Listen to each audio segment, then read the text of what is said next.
स्वाध्याय 11.2 प्रश्न number 6 A B बराबर 6 सेमी बी सी बराबर 8 सेमी અને ખૂણો બી બરાબર 90 થાય તેવો કાટકોણ ત્રિકોણ એબીસી લો. બીમાંથી એસી પરનો લંબ બીડી છે. બીસીડીમાંથી બી સી અને ડીમાંથી પસાર થતું વર્તુળ દોરેલું છે. એમાંથી આ વર્તુળને સ્પર્શકો દોરો.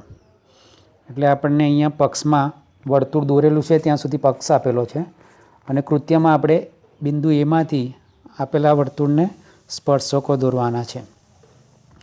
એટલે સૌથી પહેલાં તો આ રચના જે છે થોડી ડિફિકલ્ટ રચના છે, એટલે તમારે ધ્યાનથી આને જોવી પડશે અને સાથે સાથે એની પ્રેક્ટિસ પણ કરવી પડશે.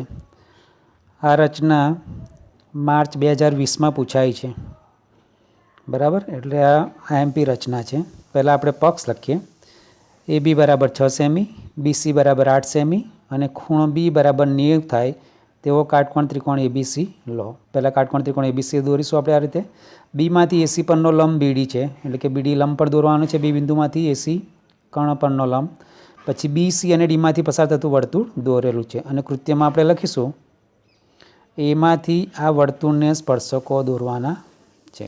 એ આપણે કૃત્યમાં લખીશું. હવે આપણે રચના જોઈ લઈએ શરૂઆતથી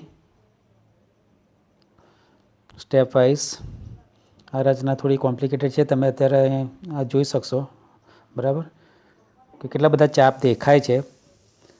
આમ તમને ડિફિકલ્ટ લાગશે, પરંતુ સ્ટેપ વાઇઝ તમે કરશો તો સહેલી રચના છે, બરાબર. અમુક 2-3 બાબતો તમારે યાદ રાખવી પડશે, જેના મદદથી તમે આ રચનાને સહેલાઈથી દોરી શકશો. આ રચના વારંવાર પ્રેક્ટિસ માગે તેવી રચના છે, એટલે તમારે 2-3 વખત પ્રેક્ટિસ કરવી જ પડશે. સાથે સાથે બોર્ડમાં પૂછાયેલી પણ છે માર્ચ 2020માં, એટલે તમને આ રચના આવડવી પણ જોઈએ. હવે આપણે સૌથી પહેલાં કાટકોણ ત્રિકોણ એબીસી દોરવાનો છે. એમાં બીસી રેખાખંડનું માપ આપણને આપ્યું હતું 8 સેન્ટીમીટર, એટલે બીથી સી સુધીનું અંતર 8 સેન્ટીમીટર લઈને આપણે રેખાખંડ બીસી દોરીએ છીએ.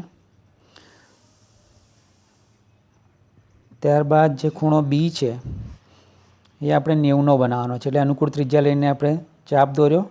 એની એ ત્રિજ્યા રાખીને જે બિંદુ બીસી પર મળ્યું છે એને કેન્દ્ર ગણીને ચાપ દોર્યો. ફરીથી આ જે ચાપ દોરવાથી બિંદુ મળ્યું એને કેન્દ્ર ગણીને આ બીજો ચાપ દોર્યો.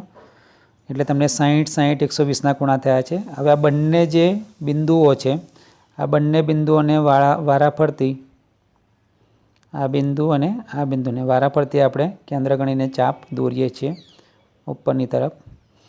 એટલે ઉપર આપણને જે છેદન બિંદુ મળ્યું ચાપનું એને બી બિંદુ સાથે જોડીશું તો આપણને 90નો ખૂણો મળશે. એટલે ખૂણો બી આપણો 90નો થાય છે. ફૂટપટ્ટીની મદદથી આપણે આને જોડી દઈએ. આ બંને બિંદુઓને વારાફરતી કેન્દ્ર ગણ્યા છે અને ચાપ દોર્યો છે, બરાબર. ત્રિજ્યા આપણે બદલી નથી, ત્રિજ્યા એની એ જ રાખી છે. હવે બીને આપણે એ છેદન બિંદુ સાથે જોડી દઈએ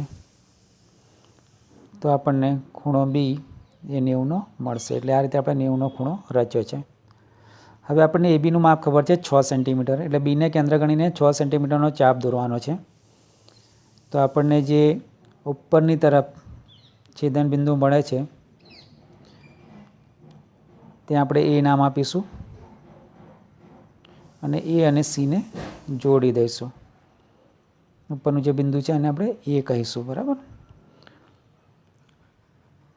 એટલે આપણને કાટકોણ ત્રિકોણ એબીસી મળી ચૂક્યો છે. હવે જો એના પછી આપણને એવું કહ્યું છે કે બીડી વેધ છે, બરાબર. એટલે હવે બીડી વેધની આપણે રચના કરીશું. તેના માટે બીને કેન્દ્ર ગણવાનું અને અનુકૂળ ત્રિજ્યા લેવાની કે જેથી કરીને આપણને એસી ઉપર 2 ચાપ મળે, બરાબર. એક જો આ ચાપ આ મળ્યો છે એક, અને એક બીજો ચાપ એ. એટલે તમે જો એ બી જેટલી ત્રિજ્યા લેશો તો તમને આ રીતે મળી શકે. એ બી જેટલી ત્રિજ્યા લેવાની તો તમને એક એ બિંદુ તો મળવાનું જ છે અને બીજો ચાપ આ બાજુ દોરશો એસી ઉપર જ તો તમને એક બીજું બિંદુ પર મળે છે અહીંયા આગળ, બરાબર. આ એક બિંદુ મળે છે, એક આ અને એક આ. આ બંને બિંદુ ને હવે આપણે વારાફરતી કેન્દ્ર ગણીશું અને એની ત્રિજ્યાનો ચાપ દોરીશું ઉપરની તરફ.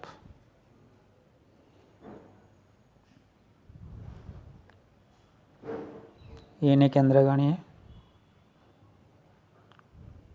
હવે આને આપણે બી સાથે જોડી દઈએ, જે છેદન બિંદુ મળ્યું છે બે ચાપનું, અને એસી ઉપર જે બિંદુ મળ્યું એને આપણે ડી નામ આપીશું. તો જે બીડી છે એ વેધ ગણાશે, બરાબર. ત્રિકોણ એબીસી પરનો વેધ એટલે આ ડી બિંદુ છે, તો ત્રિકોણ એબીસી પરનો વેધ એ બીડી છે. આ જે છે અહીંયાથી અહીંયા સુધી એ આપણે વેધ કહીશું, બીડી વેધ. જો એ બીસીડીમાંથી પસાર થતું વર્તુળ દોરવાનું છે, બરાબર. બી સી અને ડીમાંથી પસાર થતું આપણે એક વર્તુળ દોરવાનું છે. હવે જોઈએ આપણે કઈ રીતે દોરી શકીએ. તો એના માટે બીસીનો લંબ દ્વિભાજક દોરવાનો છે, એટલે અડધા કરતાં વધારે ત્રિજ્યા લેવાની આપણે, અને બી અને સીને વારાફરતી કેન્દ્ર ગણીને ઉપર નીચે ચાપ દોરવાના છે. પહેલાં બીને કેન્દ્ર ગણ્યું, બીસીના અડધા કરતાં વધારે ત્રિજ્યા લીધી, ઉપર ચાપ દોર્યો. હવે બીસીની નીચેની તરફ ચાપ દોરીએ છીએ આપણે. ત્રિજ્યા એની એ જ, સીને કેન્દ્ર ગણો, ઉપરની તરફ ચાપ દોરો અને નીચેની તરફ ચાપ દોરીએ, એટલે આપણને બીસીનો લંબ દ્વિભાજક મળ્યો છે. હવે આને જોડીશું આપણે, એટલે બીસીનો લંબ દ્વિભાજક મળશે. બંને જે છેદન બિંદુઓ છે એને આપણે જોડીશું, આને અને આ બિંદુને, બરાબર. આ બંને બિંદુને આ રીતે જોડી દઈશું એટલે આપણને લંબ દ્વિભાજક મળશે.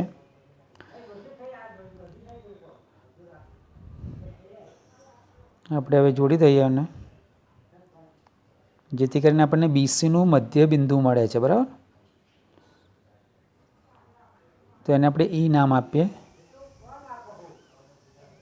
હવે ઈને કેન્દ્ર ગણો ને બીઈ જેટલી ત્રિજ્યા લેવાની, બી સુધીની ત્રિજ્યા લેવાની. ઈને કેન્દ્ર ગણીને બી સુધીની ત્રિજ્યા એટલે બીઈ જેટલી ત્રિજ્યા લઈને હવે આપણે વર્તુળ દોરીશું. તો એ બી, ડી અને સી ત્રણે ત્રણમાંથી પસાર થશે, બરાબર. આખું વર્તુળ દોરી દઈએ આપણે. તો એ ત્રણે ત્રણ બિંદુમાંથી પસાર થાય છે, બી સી ડીમાંથી. હવે જે ઉપરનું એ બિંદુ છે એને આપણે ઈ બિંદુ સાથે, બીસીના મધ્ય બિંદુ સાથે જોડીશું, એટલે આપણને એઈ રેખાખંડ મળશે. જો વિદ્યાર્થી મિત્રો, હવે આપણે એઈનો લંબ દ્વિભાજક દોરવાનો છે, બરાબર. હવે આપણે એઈનો લંબ દ્વિભાજક દોરવાનો છે, એટલે તમારે આવું યાદ રાખવું પડશે કે બીસીનો લંબ દ્વિભાજક દોરવાનો અને ત્યારબાદ એઈનો લંબ દ્વિભાજક. તો એના એઈ જેટલી ત્રિજ્યા લઈ શકાય, અથવા તો અડધા કરતાં વધારે, બેમાંથી આપણે ગમે તે લઈશું, એનો લંબ દ્વિભાજક આપણે દોરી શકીએ. તો એઈ જેટલી ત્રિજ્યા લો, એઈની જમણી બાજુ અને ડાબી બાજુ એને કેન્દ્ર ગણીને ચાપ દોર્યો આપણે. ત્રિજ્યા એની એ જ, ઈને કેન્દ્ર ગણો, જમણી બાજુ અને ડાબી બાજુ ચાપ દોરીએ છીએ. બંને ગ્રીન ચાપ એકબીજાને છેદે છે, એ બંને જે છેદ બિંદુઓ મળ્યા છે એને આપણે જોડી દઈશું. તો એ રેખાખંડનો આપણને લંબ દ્વિભાજક મળશે, એટલે કે એ રેખાખંડના બે સરખા ભાગ થાય છે. એ રેખાખંડનું આપણને મધ્ય બિંદુ મળે છે. જે ગ્રીન છે એ એનો લંબ દ્વિભાજક આપણે દોર્યો છે, એટલે ગ્રીન રેખાખંડ જે છે એનું આપણને મધ્ય બિંદુ મળ્યું છે, લંબ દ્વિભાજક જે બિંદુ આગળ છેદે છે તે. તો એ જે મધ્ય બિંદુ છે એ મધ્ય બિંદુને આપણે નામ આપીએ. હવે આપણે એને એફ નામ આપીશું, એટલે મધ્ય બિંદુને આપણે એફ નામ આપીએ.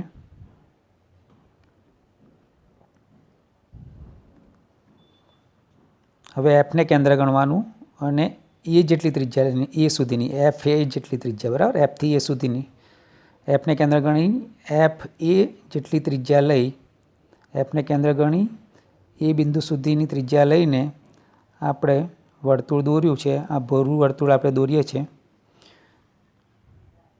બરાબર.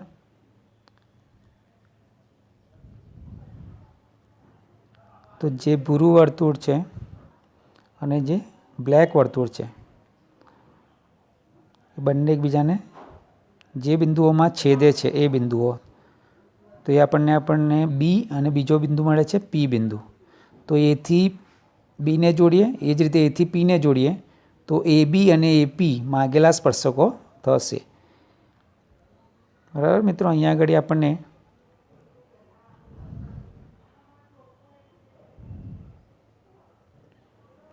આ જે આપણે રચના કરવાની હતી, તો એ બી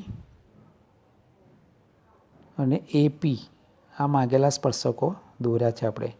AB અને AP એ માગેલા સ્પર્શકો આપણે દોર્યા છે. એના માટે આપણે આ બધી રચના કરવી પડી અથવા તો આપણે કરી છે. બરાબર, આ રીતે આપણી આ રચના અહીંયા પૂરી થાય છે. હવે આપણે આગળ રચનાના મુદ્દા લખીશું. હવે વિદ્યાર્થી મિત્રો, આપણે રચનાના મુદ્દા લખીએ. જે પ્રમાણે આપણે રચના કરી છે સ્ટેપ વાઇઝ, એ પ્રમાણે આપણે રચનાના મુદ્દા લખતા જઈએ છીએ.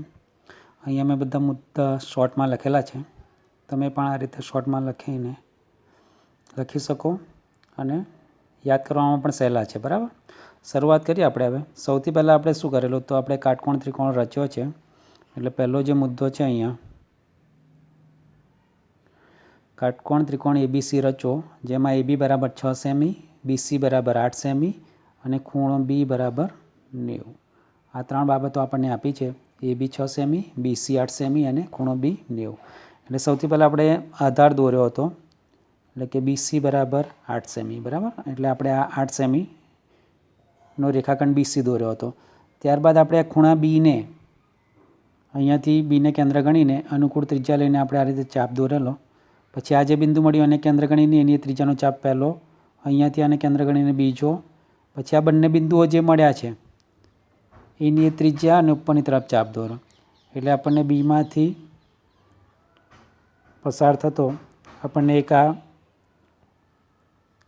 જે કિરણ આપણે દોરેલું આ રીતે, એ કિરણને કારણે આપણે અહીંયા ખૂણો B એ 90નો મળે છે. બરાબર, એટલે ખૂણો B આપણે 90નો દોર્યો હતો.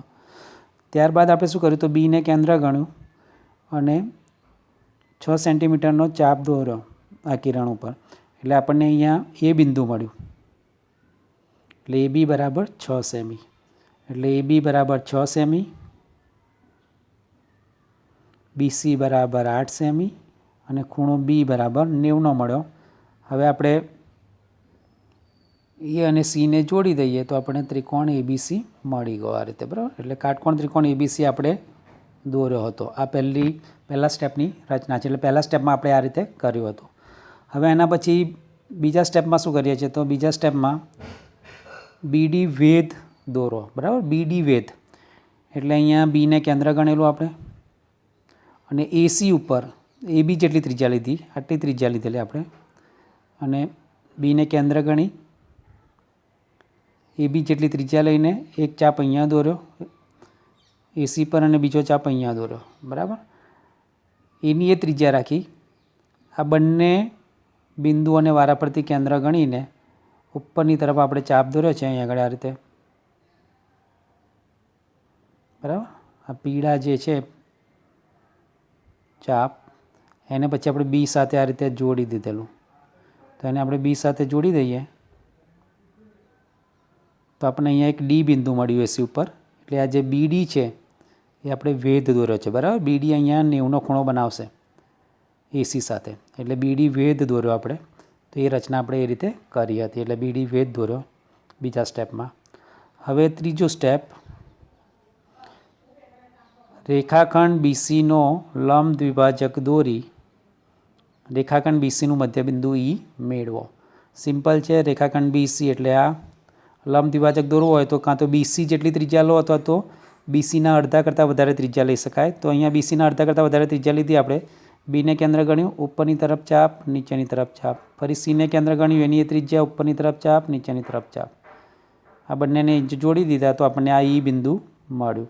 એટલે કે BCનું મધ્ય બિંદુ આપણે આ રીતે શોધ્યું છે. ત્યારબાદ રચનાનો મુદ્દા નંબર 4. તો ચોથો મુદ્દો આપણને શું કહે છે, તો વર્તુળ EB દોરો. આ E આપણને કેન્દ્ર મળેલું અને E થી B સુધીનું અંતર લેવાનું. બરાબર, અને પછી આપણે આ વર્તુળ દોરવાનું હતું આ રીતે. એટલે આપણને આ બ્લેક વર્તુળ મળ્યું છે.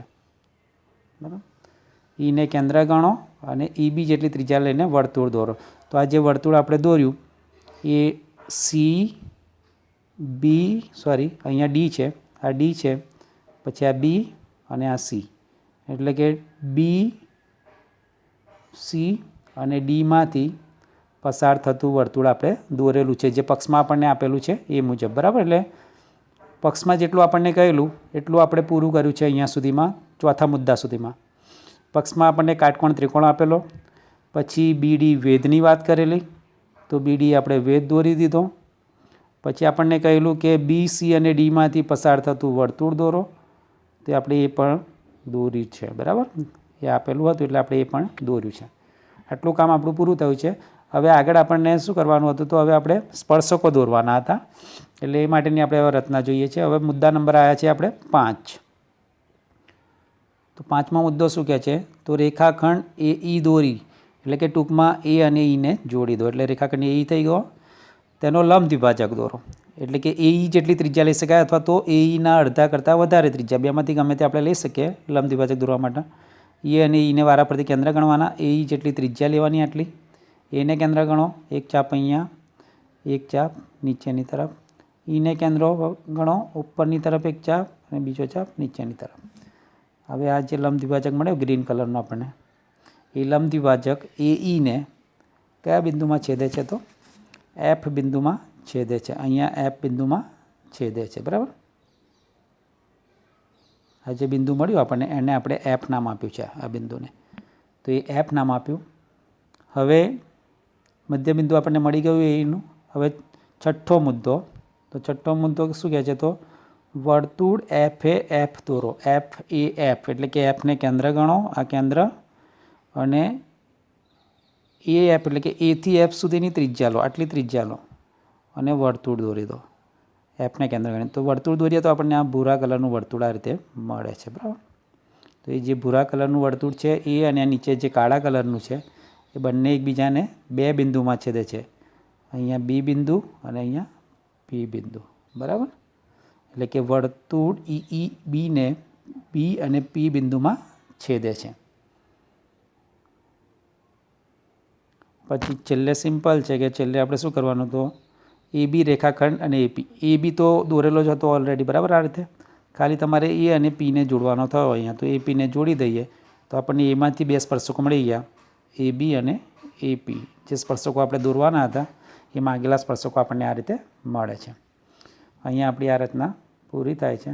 રચનાના મુદ્દા પણ આપણા પૂરા થયા. પ્રેક્ટિસ કરજો, કારણ કે આ એમપી રચના છે, બોર્ડમાં પૂછાઈ ચૂકેલી રચના છે.